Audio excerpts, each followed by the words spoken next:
Welcome to Central News, I'm Hilary Entwistle. In today's news, results from the Chip Group Matamata Town Makeover show a vast reduction in the amount of fat in the town's overall fried chip content. 10 takeaway shops in Matamata attended training in February from the Chip Group to educate on cooking deep fried chips to best practice industry standards, reducing fat and salt content. Kate Underwood, the Training and Education Manager of the Chip Group, says as a result of the training, they have removed 1,711 kilos of fat from the food supply each year, which equates to 3 trailer loads of fat. Well, with all our figures, we've worked out that over the next year, from our training, we have removed 1,711 kilograms of fat from the Matamata food supply, and that's equivalent to 3 trailer loads full of fat. The 2nd of April was National Autism Awareness Day in New Zealand, but the whole month of April is Autism Awareness Month in the countries like the UK and the United States. Autism spectrum disorder is estimated to be 4 times more common than cerebral palsy and 17 times more likely than Down syndrome in New Zealand. Jenny O'Neill from Autism New Zealand says creating awareness around autism spectrum disorders can ease some of the difficult social interaction.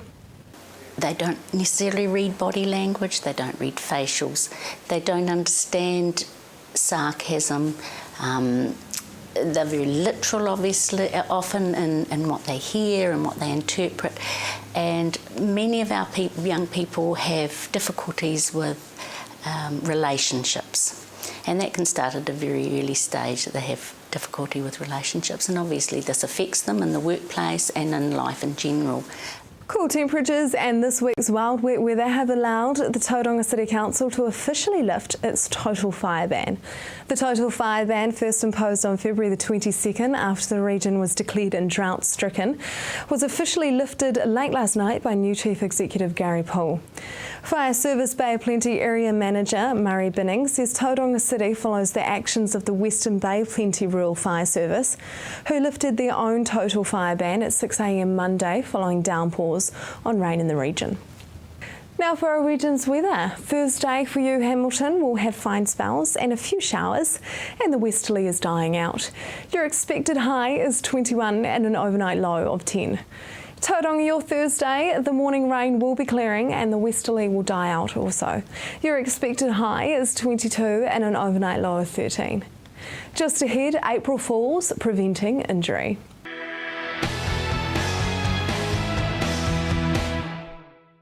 Welcome to Central News on TV Central. Many injuries are caused by preventable falls in hospitals and even at home. There is a nationwide campaign in hospitals for the month of April to create awareness of falls. It's about raising awareness of the fact that falls are the leading cause of hospitalisation and one of the top 3 leading causes of death from injury throughout New Zealand. So we really want people to be aware of what they can do to reduce the risk of harm from falls. What is the aim of the promotion within the Tauranga Hospital? Within the hospital, what we really want to encourage the understanding that falls is everybody's business. So again, it's about, we can't prevent all falls. People will still have slips and trips, but we want to reduce the harm, the serious harm that people actually suffer when they're with us. What are the statistics of falls in the Tauranga Hospital? In the Tauranga Hospital, we have about 60 slips, trips and falls reported in a month. And on average, one of those will result in a serious injury. Who is more at risk of injuring themselves when falling? Older people, and particularly people over the age of 75, but also people that may be a bit younger that have a lot of medical problems. What are some of the common causes for falls? Some of the common causes of falls really are when people are on a lot of medications that may cause them to be a bit dizzy or their blood pressure drops when they stand up. People's eyesight, not having the right glasses, and also other things, maybe a cluttered environment. People might slip on a mat or a rug, and within hospital we often have a lot of equipment around a bed, so that can lead to a fall. And also lack of exercise. As we get older, we don't always tend to exercise as often, so we get muscle wastage and lose our balance. What are the 4 things that we can do to prevent falls? Well, one of the key things is keeping up exercise. So people, really older people, should be encouraged to keep up their exercise. Get your vision checked, make sure you've got the right glasses. And in homes and in hospitals, just making sure that the environment is clutter-free, and that people in a hospital setting, that people have their call bell to hand and they know how to use it. Things like lighting, having good lighting. So those are some of the things that we can do. What are you asking of Tauranga staff to do to prevent falls in their patients? What we want is for people to really appreciate how easily a fall can happen. We don't intend to harm people when they come into hospital, but it's about doing a really good assessment of what might cause a fall for an individual, because we're all different. So we need to look at the person and understand what is it particularly about that individual that we need to address, which might be the glasses, non-slip socks. People like to walk around in their ordinary socks, and sometimes we have flaws that lead to slips. So we're really just wanting to raise the awareness of the harm that can come from a fall and what effect that has on a person's life. How does exercise lessen our chance of injuring ourselves when falling, and are there specific exercises that we should be doing? Some of the exercises that people are encouraged to do are things like Tai Chi, or Pilates, or yoga. So gentle muscle strengthening exercises that improve balance as well. What can we be doing in our community to stop injury from falls? Really, in the community, it's much the same as in a hospital setting, but for your relatives, if you've got an elderly parent or relative, you should be checking to see that their environment is clutter-free. Rugs are particularly bad for causing people to trip up in their own home. Having non-slip mats in bathrooms. People that have a shower over the bath and get in and have a shower and don't have a non-slip mat. Having good lighting. So it's much the same things really, but really encouraging your relative to continue to exercise, support them to exercise right throughout their life. So why is the Bay Plenty District Health Board having this April Falls campaign? It's part of a national initiative under the Health Quality and Safety Commission, who are encouraging all DHBs to raise awareness about falls, and it's a play on April Fool's Day. So it coincides with with April the 1st, and it's just a pun really to make it stick in people's minds. And so there's a lot of promotion on for the whole of April. And how has the campaign gone so far? People have really become quite engaged, particularly the public. We've had a number of free booklets out about exercises people can do. Those have all disappeared and we've had to get more printed, so those have been very popular with people coming into the main part of the hospital. Coming up next, the fluoride debate.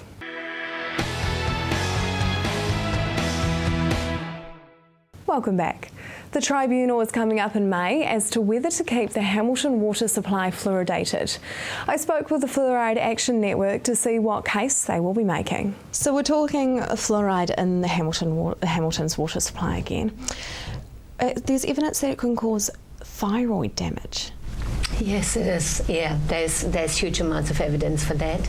Actually, one of the things that I was really amazed when I came to New Zealand, a couple of things, was because I grew up with looking at teeth when you live in dental rooms and everything. And there were two things. One of them was how many amalgam fillings New Zealanders had, and I found out that happened in what were they called, the horror houses or something like that? The murder houses. Murder houses years ago. And the other one was how many people had thyroid problems, which I never had heard in Germany before. So some things just stand out when you come into a new country. So that's one of them. That's not the only problem. There's a raft of other ones. There's, for example, hip fractures, huge amounts of hip fractures. Now in 2000 and I think don't quote me, I'm not so good with numbers, 2004 to 2005, Basel, a city in Switzerland, was the only city in the middle Europe that was fluoridated on purpose to see whether it works or not. They stopped it after 40 years in Basel. And they found huge amount of hip fractures, higher cancer rates. They actually had more dentists in Basel than anywhere else. So somehow, I don't know, common sense says to me, well, if we have fluoride in the water and that supposedly makes our teeth better, why do we have more dentists in the same city? And then why do we have all these additional problems? So they stopped it and would never put it back in again. Is there evidence that fluoride actually caused those hip fractures, though? Yes, it is, because what fluoride actually does, it makes the bones brittle, and you've got a book there, haven't you? where it exactly says what it does. It's the fluoride displaces other things in your body. Like minerals and vitamins. The minerals, yeah. But I think, one of the important things people don't understand is fluoride is not a thing in itself. Fluoride is a compound containing fluorine, containing a fluorine atom. There are millions and millions and millions of them. The one that they're putting in the water never appears naturally in nature. It's man-made. And so it's an odd version of it anyway. And it's highly reactive. If you look up hydrofluorosilicic acid in Wikipedia or wherever, you will find it's a highly reactive, toxic product. Now, there are other forms of fluoride that are more stable, that might be beneficial, but of course it's a cost factor. And I think even the Green Party are looking at that right now. They're looking at their policies on that, and they're going to be asking for food-grade fluoride in the water. Now, that makes more sense. If you're going to have medication in the water supply, it should be pharmaceutical grade or food grade, surely, not toxic waste. But of course, that's not going to happen because of the cost. And then when you only need 4,500 litres anyway a day, then perhaps there's a better way of applying, and it should be topical as well. So, is there any evidence that it can benefit dental health? Oh well, I think it can make the enamel harder, absolutely. But that doesn't mean you're going to have better teeth. Now, my sister is a dental nurse, and she told me that she drilled lots of teeth that had very hard enamel that were completely rotten inside. So I don't see that's a great benefit to your teeth. If it's rotten underneath, then it's rotten, isn't it? So it still comes back to what you eat. It still comes back to that. And early intervention. If there's if you have a small hole, early intervention is the best. Yeah. So why did we start fluoridating the water with something that wasn't even food grade? Well, it was a good idea. Like lots of good ideas become a problem in our life, isn't it? And somewhere along the line in America, I don't know, Americans are great in marketing things. They found something, a good idea, thought it was a good idea at the time, but then realized it wasn't such a good idea, but couldn't go back and say, I'm sorry. Many people cannot say, I'm sorry. It's really hard. And so that's just been perpetuated. And of course, New Zealand took it on board because it's an English-speaking country, just like America. Like Germany wouldn't take anything from the Americans in a hurry because we're different languages, and we don't trust them 100% either. Hey, they helped us after the war, but that's beside the point. But many good ideas when they keep on going and perpetuating, and they sooner or later they come to some hoard or something, because something is not quite right, because they haven't actually looked at the whole population. It was a good idea, maybe for a small, like we said, for 4,500 in Hamilton, might be a good idea, but for the rest of us, it's actually not a good idea, because we look after ourselves, we eat healthy, we do all the right things for our children, and the funny thing is these children that really need it do not drink water. They do not brush their teeth. They do not eat healthy food. They, like Christine said, they're the known children. Everybody knows them, who they are, and what we need to do with them. So, it's not like we don't know.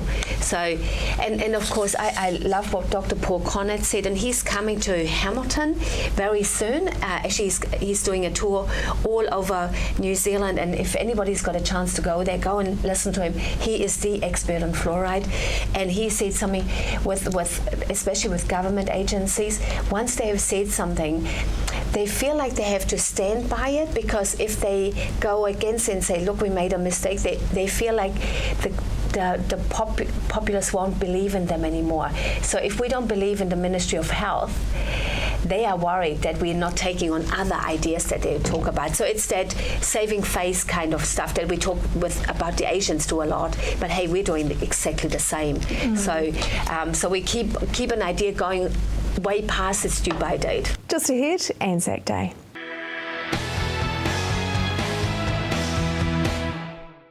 If you have just joined us, you are with Central News on TV Central. It is Anzac Day next week, and the Poppy Appeal is on this Friday to help our returned soldiers. I caught up with the Tauranga RSA to find out where to go for your nearest dawn service.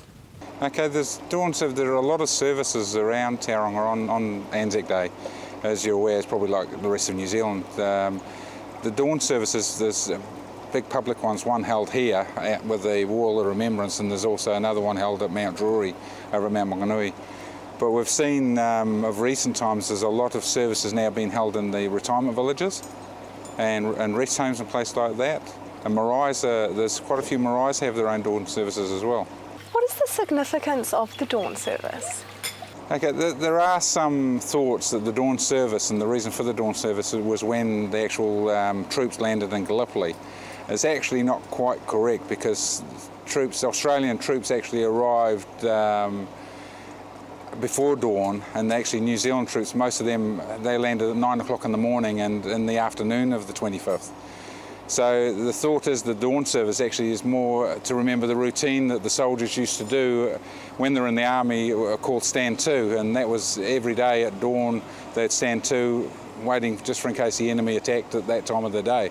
Why do you think it is important for people to attend a dawn service?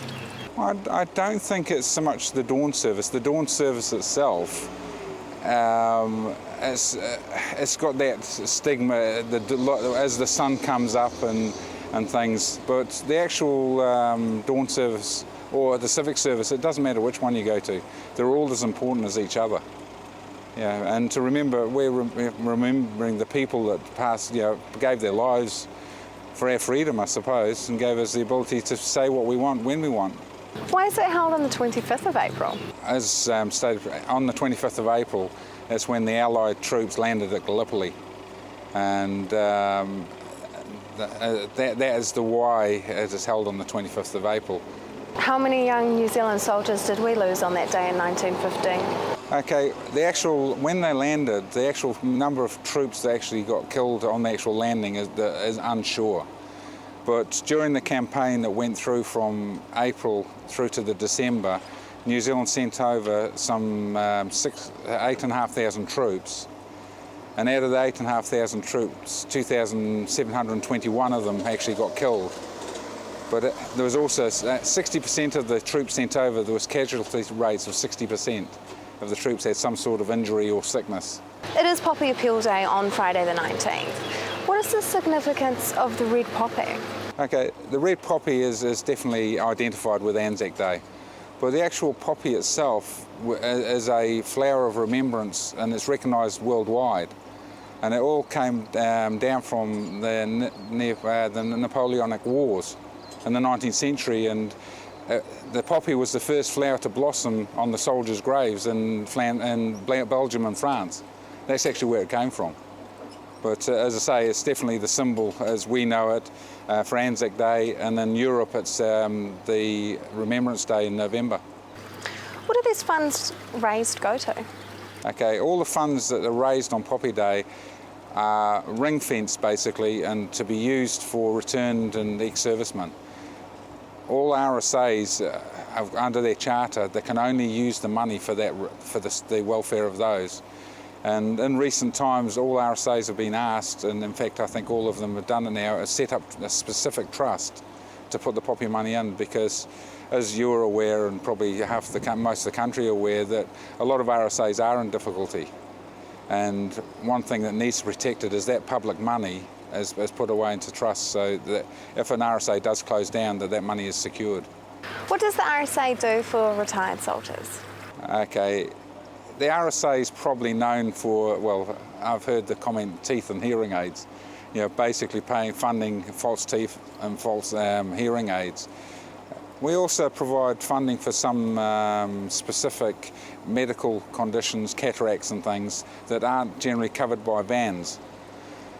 So that is one area that we do fund, but in the more recent times we've become representatives to assist soldiers where to get funding, where to go for help, what agencies, and basically as advocates for the returned soldiers and their spouses and families.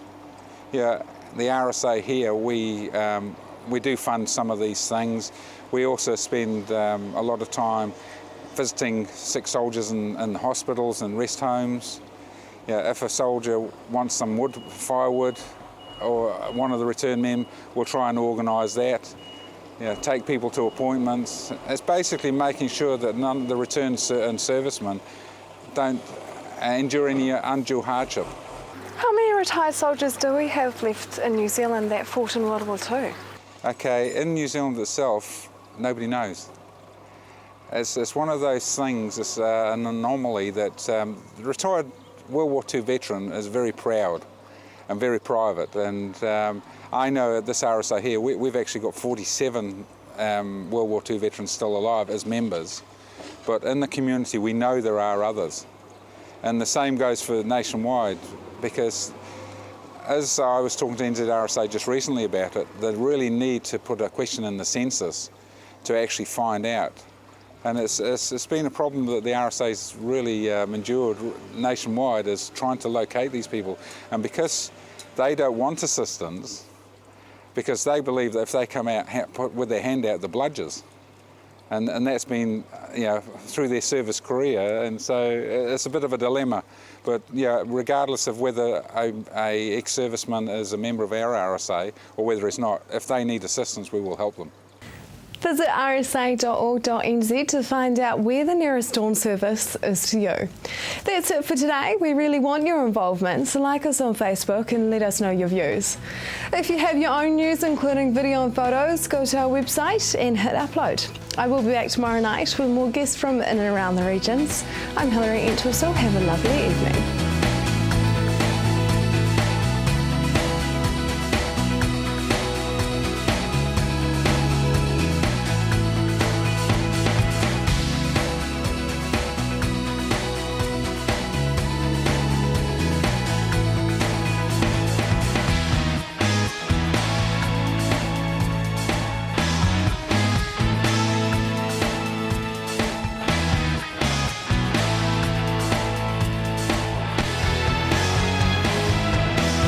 This has been an Alpha Media production, a division of Television Media Group.